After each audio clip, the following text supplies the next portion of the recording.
علتهای افسردگی و اضطراب که جهان هاری این علتها رو 9 معلول ذکر کرده.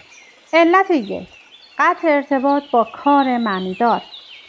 گسست از واقعیت یک علامت رایج افسردگی است.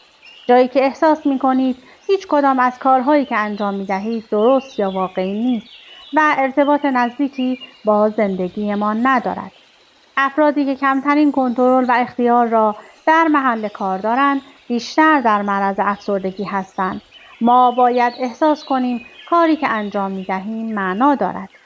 علت 2: قطع ارتباط با افراد دیگر. مطالعات نشان داده است که احساس تنهایی می‌تواند به اندازه حمله فیزیکی باعث افزایش سطح کورتیزول، هورمون مرتبط با استرس شود. در واقع تنهایی و عدم احساس تعلق نشانه‌های اصلی افسردگی هستند. مطالعات به طور فزاینده‌ای نشان می‌دهد که تنهایی خطر مرگ را افزایش می‌دهد، سیستم ایمنی را تضعیف می‌کند و سایر تأثیرات ناتوان کننده بر سلامت جسمی را نیز به همراه دارد. علت 3: قطع ارتباط با ارزش‌های معنادار. جامعه مصرف کننده ما را از ارزش‌های عالی جدا کرده است که به نوبه خود به افسردگی کمک می‌کند. ارزش‌های مادی گرایانه با تجربیات بدتر از زندگی همبستگی زیادی دارد. مطالعات نشان می‌دهد که دستیابی به اهداف بیرونی به عنوان مثال ارتقاء شغل، خرید خانه بزرگتر و غیره تأثیری پایدار بر افسردگی ندارد.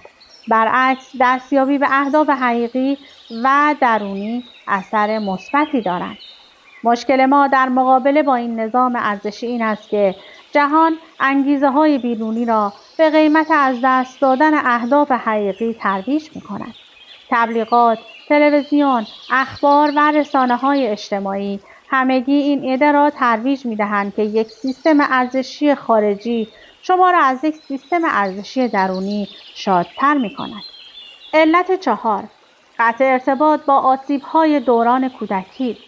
مطالعات نشان داده‌اند که آسیب‌های دوران کودکی به طور قابل توجهی احتمال افسردگی در ادامه زندگی، به ویژه سوء استفاده عاطفی را افزایش می‌دهد. با نادیده گرفتن این